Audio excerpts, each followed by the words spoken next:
le Canada n'est pas épargné par la corruption. Ça existe. Première ronde d'arrestation, 7 policiers du service de Toronto, en plus d'un policier à la retraite. Ensuite, 3 autres policiers de la région de Peel qui ont été suspendus.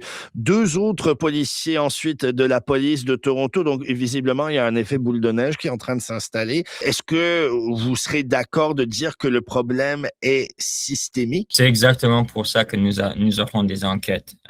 Et c'est pour ça que nous appelons à la transparence totale. Je dirais tout d'abord que, en fait, nous félicitons les efforts des enquêteurs qui ont identifié ces allégations et qui ont mené à l'arrestation des présumés auteurs de certains crimes. Donc, ça déjà, c'est encourageant.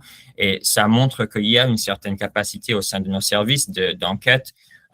Et ça, c'est encourageant. Mais il faut constater aussi que même ce matin, en fait, notre organisme Transparency International a publié les résultats de son classement annuel de perception de corruption et le Canada a atteint son plus bas classement depuis le début du classement de l'indice.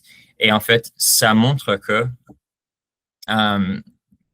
le Canada n'est pas épargné par la corruption. Ça existe au sein de nos frontières, ça traverse nos frontières et c'est ce cas qui montre que il faut vraiment qu'on prenne des mesures consacrées à la lutte contre la corruption pour faire en sorte que ça ne se reproduise jamais